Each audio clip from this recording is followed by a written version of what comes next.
এর আগের পর্বে আমি দেখিয়েছিলাম সারা রাত ড্রাইভ করে কিভাবে আমরা কলকাতা থেকে উড়িষ্যার গোপালপুরে পৌঁছলাম। গোপালপুরে আমরা ছিলাম ওটিডিসির পান্থনিবাসে। বিকেলে আমরা ঘুরে দেখি গোপালপুরের অসাধারণ সমুদ্র সৈকত। আপনারা যদি আগের পর্বটা না দেখে থাকেন তাহলে একবার দেখে নেবার অনুরোধ রইল। আশা করি আপনাদের ভালো লাগবে। আমি ভিডিওর লিঙ্ক ডেসক্রিপশন বক্সে দিয়ে দিলাম, আর আমাদের তামিলনাড়ু সিরিজের প্লেলিস্টের লিঙ্ক আই বাটনে দিয়ে দিলাম। তাহলে চলুন শুরু করা যাক আজকের পর্ব।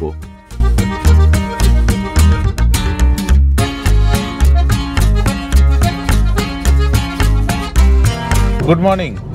এখন বাজে সকাল 5:15 আর আমরা গোপালপুর থেকে বেরিয়ে গেলাম। আজকে আমাদের গন্তব্য হচ্ছে অন্ধ্রপ্রদেশের নেল্লোর, আর নেল্লোরের গোপালপুর থেকে ডিস্টেন্স হচ্ছে 898 কিলোমিটার্স। গোপালপুরের ভেতর থেকে আমরা বেরিয়ে এসে আমরা ন্যাশনাল হাইওয়ে কানেক্ট করে গেছি, আর ন্যাশনাল হাইওয়ে অসাধারণ। এখনও আমরা উড়িষ্যার মধ্যেই আছি, আর কিছুক্ষণ পরে আমরা উড়িষ্যা ছেড়ে অন্ধ্রপ্রদেশে ঢুকবো। আর যেরকম দেখতে পাচ্ছেন সামনে পাহাড় দেখা যাচ্ছে, অসাধারণ লাগছে। জাস্ট সকাল হয়েছে আর আকাশটা কি সুন্দর লাগছে দেখুন। আজকে আমাদের এই যে distance of 898 kilometers from Gopalpur to Nellore, এটা হবে আমার জন্য সব থেকে বেশি ডিস্টেন্স ড্রাইভ করা একদিনে। এর আগে আমি গেছিলাম 803 অ্যাপ্রক্স ডিস্টেন্স কলকাতা থেকে এলাহাবাদ, যখন আমি গাড়ি নিয়ে গুজরাট গেছিলাম কলকাতা থেকে। আর রাস্তাটা খালি দেখুন, পুরো সোজা রাস্তা, সামনে পাহাড়, এইরকম সুন্দর আকাশের রং, কি অদ্ভুত লাগছে। এই জন্যেই তো গাড়ি নিয়ে এত দূর আসা, এই সব জিনিস দেখব এবং উপভোগ করব বলে। এখান থেকে বিজয়ওয়াড়া হচ্ছে 620 কিলোমিটার্স। আজকে আমরা বিজয়ওয়াড়া ক্রস করে চলে যাব। এখন বাজে ঠিক 6টা, আর আমরা উড়িষ্যা অন্ধ্র বর্ডার ক্রস করে অন্ধ্রে ঢুকে পড়লাম। এখন আমরা অন্ধ্রপ্রদেশে গাড়ি চালাচ্ছি। এই জার্নিতে আমাদের তৃতীয় রাজ্য। এটা ভেবেই দুর্দান্ত লাগছে যে আমরা শুরু করেছিলাম পশ্চিমবঙ্গে, গতকাল আমরা ঢুকেছিলাম উড়িষ্যায়, আর আজকে এখন আমরা গাড়ি চালাচ্ছি অন্ধ্রপ্রদেশে। আমরা আরও যাব। অসাধারণ লাগছে। আর অন্ধ্রপ্রদেশে ঢোকার সাথে সাথেই যে স্পিড লিমিটের ব্যাপারটা ছিল উড়িষ্যাতে 80 কিলোমিটার পার আওয়ার, সেটা কিন্তু আর এখানে নেই। তবে হ্যাঁ, একটা স্পিড মেনটেন করা উচিত, 80-90 এর বেশি যাওয়া উচিত নয়, তাতে সেফটিটা বজায় থাকে। আর সামনে দেখুন কি সুন্দর রাস্তা চলে যাচ্ছে, ডান দিকে পাহাড় আর বাঁ দিকে চাষের জমি, একদম সবুজ চারিদিকটা। এটা আজকে আমাদের প্রথম টোল প্লাজা। যেরকম দেখতে পাচ্ছেন খুব স্মুথলি আমরা এখান দিয়ে পাস করে গেলাম। এবার আমরা একটু এগিয়ে যাই, আর আপনারা ততক্ষণ এই সুন্দর হাইওয়েটা এনজয় করুন।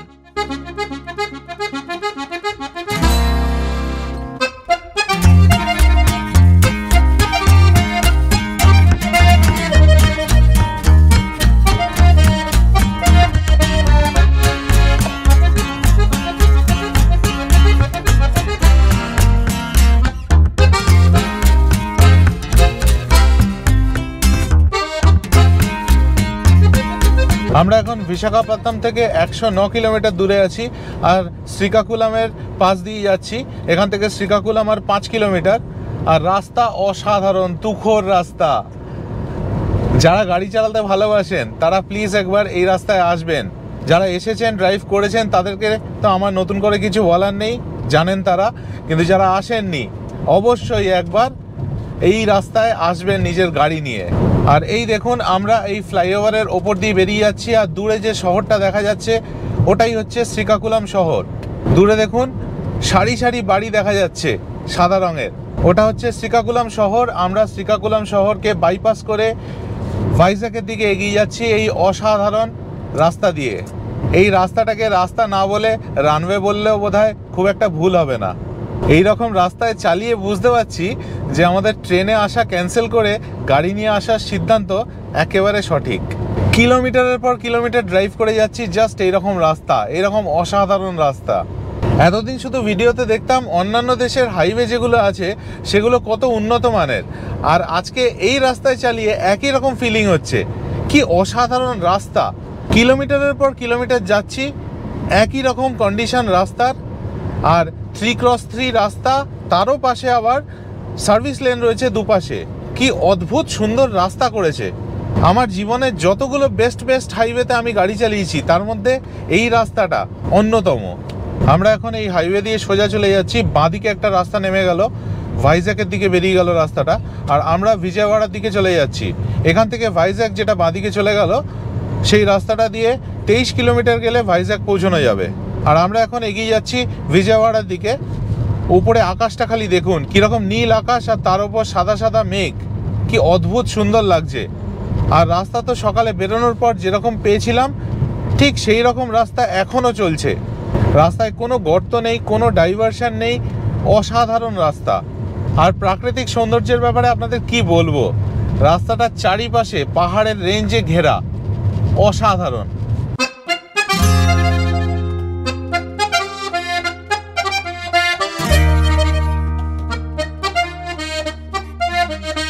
এখানে রাস্তা দিয়ে যাচ্ছিলাম, এই বিপির পেট্রোল পাম্পটা পেলাম, এখান থেকে ডিজেল ভরিয়ে নিলাম।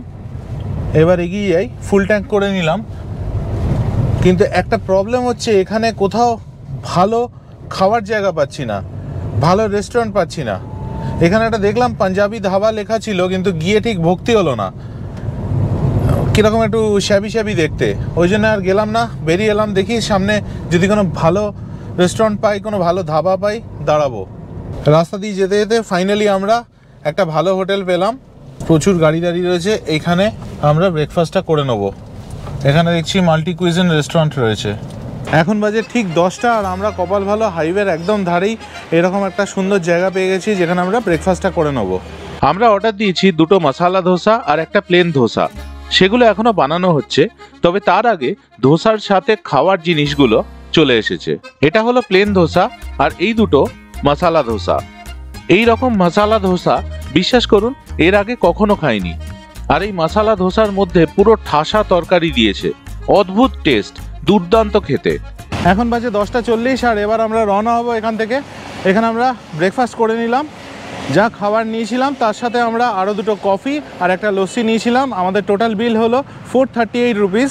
আর এবার এখান থেকে আমরা বেরোবো। তবে ব্রেকফাস্টের ব্যাপারে বলি, এখানে অসাধারণ ব্রেকফাস্ট, খাবারের কোয়ালিটি, টেস্ট খুব ভালো, এবং পেট ভরে গেল, এত কোয়ান্টিটি। আমরা এবার বেরিয়ে পড়লাম, আর আমরা এগিয়ে চলেছি আমাদের গন্তব্য নেলোরের দিকে। আর এই যে রাস্তাটায় এখন আমরা যাচ্ছি, এটাতে কিন্তু একটা স্পিড লিমিট আছে 80 কিলোমিটার/আওয়ার, কারণ এরিয়াটা একটু কনজেস্টেড আর রাস্তাটা একটু সরু। এই রাস্তাটার ওপরে কিছুক্ষণ অন্তর অন্তর ইলেকট্রনিক ডিসপ্লে লাগানো আছে, যেখানে বলে দিচ্ছে স্পিড লিমিট ইজ 80 কিলোমিটার/আওয়ার। আর আমার স্পিডও দেখিয়ে দিচ্ছে, এক্ষুনি দেখালো আমার স্পিড 65 কিলোমিটার/আওয়ার, একদম ঠিক দেখালো, কিন্তু কোনো ভুল নেই তাতে। আর রাস্তাটা সরু হলেও রাস্তা কিন্তু অসাধারণ, condition of the road is too good. আজকে সকাল থেকে এতখানি গাড়ি চালিয়ে এলাম, একটা গর্ত কোথাও পাইনি, আর মাত্র একটা ডাইভারশন একটা জায়গায় পেয়েছিলাম।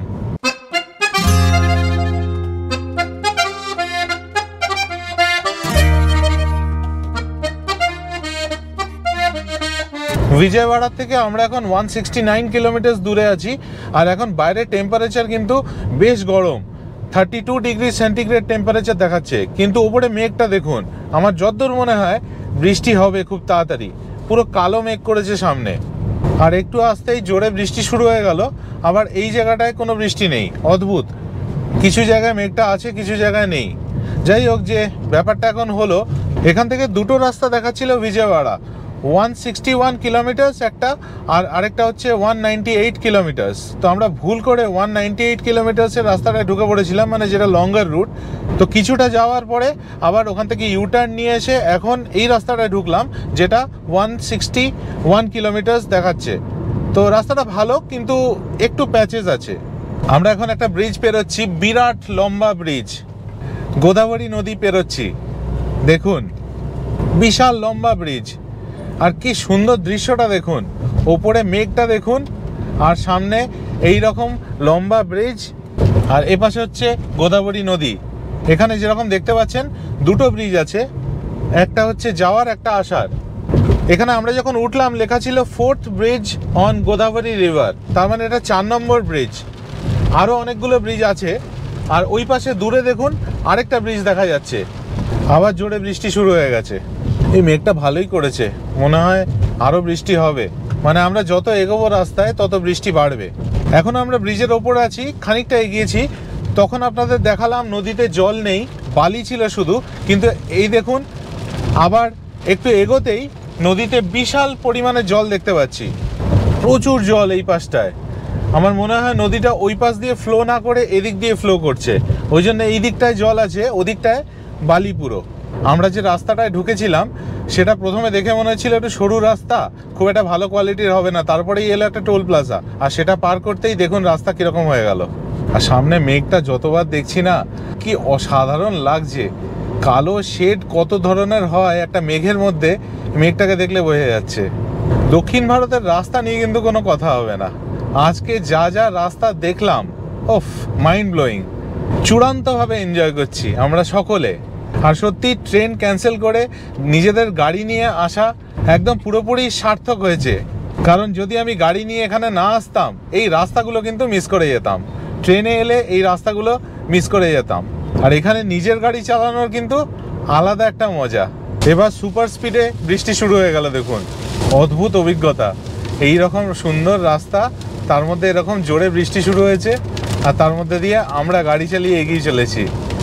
দুর্দান্ত অভিজ্ঞতা হচ্ছে। বিজয়ওয়াড়া এখান থেকে 137 কিলোমিটার আর রাস্তাটা এবার দেখুন, পুরো 3 লেনের রাস্তা এক এক দিকে, মানে টোটাল 6 লেনের রাস্তা, আর সাইডে সার্ভিস লেনও রয়েছে। এখন বাজে ঠিক 2:15 আর আমরা রাস্তার ধারে একটা ভালো ফুড কোর্ট পেয়ে গেলাম। এখানে চলে এসেছি ইকো ফুড কোর্ট। এই হচ্ছে ন্যাশনাল হাইওয়ে, আমরা এদিকে যাচ্ছি, এখান দিয়ে রাস্তাটা পার হয়ে এই ঢুকলাম, বিরাট বড় পার্কিং রয়েছে, ওই হচ্ছে ইকো ফুড কোর্ট। আর খাওয়া হয়ে গেলে এখান দিয়ে বেরিয়ে আমরা আবার ডান দিকে চলে যাব। ঢুকে পড়লাম ভেতরে। ভেতরটা খুব সুন্দরভাবে সাজানো। আমরা অর্ডার করলাম 1 প্লেট লেমন চিকেন। এটা 1 প্লেটই 3টে প্লেটে ডিস্ট্রিবিউট করে দিয়েছে। আর চিকেন ফ্রাইড রাইস অর্ডার করেছি, সেটা আসছে। এসে গেছে আমাদের চিকেন ফ্রাইড রাইস। আমরা 2 প্লেট অর্ডার দিয়েছিলাম, সাথে দিয়েছে রায়তা আর রাসাম, লেবু আর পেঁয়াজ।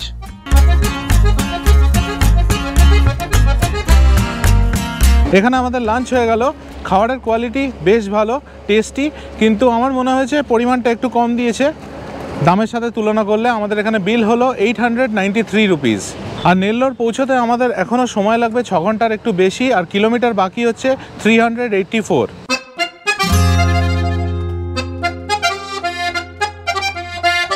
এখান থেকে নেল্লোর হচ্ছে 342 কিলোমিটার, আর আমাদের এখন এই রাস্তা দিয়ে বিজয়ওয়াড়া অবধি যেতে হবে। তারপর ওখান থেকে আমরা চেন্নাইয়ের দিকে বেঁকে যাব। বিজয়ওয়াড়া থেকে আরেকটা রাস্তা ডান দিকে বেঁকে যাচ্ছে, যেটা চলে যাবে হায়দ্রাবাদ।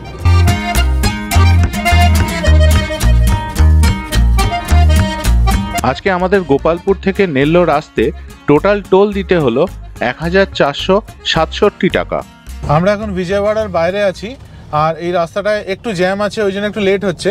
এই রাস্তাটা ছবি তুলছি একটাই কারণে, জাস্ট সাইডে গাছগুলো দেখুন কি সুন্দরভাবে গাছ দিয়ে সাজানো। একটা রাস্তাকে সাজাতে হলে একগুচ্ছ লাইট বা রঙের দরকার পড়ে না, এরকম সুন্দর গাছ পুতলেও রাস্তা সাজানো যায়, সেটা বুঝিয়ে দিচ্ছে এই রাস্তাটা। কি সুন্দর লাগছে একবার দেখুন। এবার জ্যামটা কেটে গেছে, এবার এই রাস্তাটা দেখুন কি সুন্দর, দুপাশে গাছ দিয়ে সাজানো। দেখুন এই রাস্তাটাতে গাড়ি চালাতেই মন ভরে যাচ্ছে। আমরা এই বাঁদিকে ফ্লাইওভারটায় উঠে এলাম, আর ডান দিকে নিচ দিয়ে একটা রাস্তা চলে গেল। এখান থেকে 281 কিলোমিটার ওই রাস্তাটা দিয়ে গেলে পৌঁছে যাওয়া যাবে হায়দ্রাবাদ। আর আমরা এই রাস্তাটা দিয়ে চেন্নাইয়ের দিকে চলে এলাম। এই রাস্তাটা দিয়ে আমরা পৌঁছবো নেল্লোর। একটু আগে আমরা দক্ষিণ ভারতের একটা মেজর নদী ক্রস করেছিলাম, গোদাবরী, আর এখন আরেকটা মেজর নদী ক্রস করছি, কৃষ্ণা নদী। শহরের রাস্তা ছেড়ে আমরা আবার হাইওয়ে কানেক্ট করে নিলাম। এখন যেরকম দেখতে পাচ্ছেন আর কোনো ট্রাফিক নেই, তাড়াতাড়ি আমরা এগিয়ে চলেছি। তবে এখানে আমাদের বেশ খানিকটা সময় নষ্ট হলো, প্রায় 15 থেকে 20 মিনিট আমরা জ্যামে আটকেছিলাম।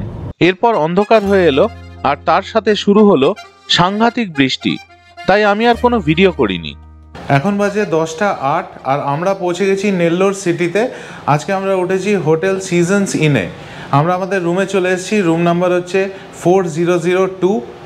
এবার আপনাদের রুমটা দেখিয়ে দিই। এটা হচ্ছে মেন দরজা, এখান দিয়ে ঢুকলাম, ঢুকে এই হচ্ছে আমাদের রুম। বিরাট বড় একটা বেড, এখানে একটা র্যাক, নিচে জুতো রাখার জায়গা, ওই পাশে আরেকটা র্যাক, এখানে ওয়ার্ডরোব, খাটটা অসাধারণ, পেছনে ডেকোরটা খুব সুন্দর। এই পাশে হচ্ছে টিভি উইথ কেবল চ্যানেল, সেটা হচ্ছে বাথরুম, আপনাদের দেখাচ্ছি। এইখানে একটা বড় চেয়ার, টেবিল, আর এইখানে ওয়ার্ক টেবিল। খুব সুন্দর একটা রুম। এখানে সাইড টেবিল রয়েছে দুপাশে দুটো, আর টেলিফোন রয়েছে, এই পাশে আয়না রয়েছে, এসি, ফ্যান, ইনফ্যাক্ট দুটো ফ্যান আছে। এবার বাথরুমটা আপনাদের দেখিয়ে দিই। এটা হচ্ছে বাথরুম, ঢুকেই বেসিন, একটা আয়না, এখানে কমোড, গিজার রয়েছে আর স্নানের জায়গা, আর ওপাশে এক্সস্ট পাখা, নিট অ্যান্ড ক্লিন, বড় বাথরুম। আজকে আমরা যে রুমটা বুক করেছি সেটা আমাদের পড়েছে 2323 টাকা। রুমে একটা জানলাও রয়েছে, সেই জানলা দিয়ে বাইরে শহরের ভিউটা দেখা যাচ্ছে। এই হোটেলে গাড়ি রাখারও খুব সুন্দর ব্যবস্থা আছে, বেসমেন্টে পার্কিং ফেসিলিটি প্রোভাইড করে এরা। এই হোটেলের রেস্টুরেন্ট 10টা 15-এ বন্ধ হয়ে যাবে, ওই জন্য আমরা হোটেলে আসার সময় ফোন করে অনিন্দিতা অর্ডার দিয়ে দিয়েছিল রিসেপশনে আমাদের ডিনারটা। আমরা ডিনারে নিয়েছি 2 plate chicken chowmein, 1 plate chilli chicken dry আর গ্রিন স্যালাড। খাবারের কোয়ান্টিটি যথেষ্ট এবং টেস্ট খুব ভালো। আমাদের ডিনার হয়ে গেল, এবার আমরা শুয়ে পড়ব।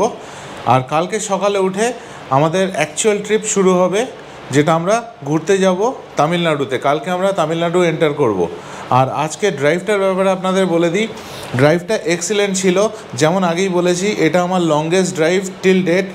এটা পসিবল হয়েছে just because of the excellent road conditions in Andhra Pradesh and Odisha. আর এই ভিডিওটা কেমন লাগলো সেটা প্লিজ আমাকে কমেন্ট বক্সে লিখে জানাবেন। আর যদি আপনাদের কোনো কোয়েশ্চেন্স থাকে সেটাও আমাকে কমেন্টের মাধ্যমে জানাবেন। আজকের গল্প এই পর্যন্তই। এর পরের পর্বে আমি দেখাবো নেল্লোর থেকে আমাদের তামিলনাড়ুতে যাওয়া, বিখ্যাত ইস্ট কোস্ট রোড দিয়ে ড্রাইভ করে মহাবালিপুরম যাওয়া, মহাবালিপুরমে বিখ্যাত শোর টেম্পল, মহাবালিপুরম সি বিচ, 5 রথ কমপ্লেক্স ইত্যাদি ঘুরে দেখা, আর শেষে পন্ডিচেরি যাওয়া। তাই দেখতে থাকুন আমার চ্যানেল। আর ভিডিওটা ভালো লাগলে প্লিজ আমার YouTube channel travel with tags subscribe করবেন। ভালো থাকবেন।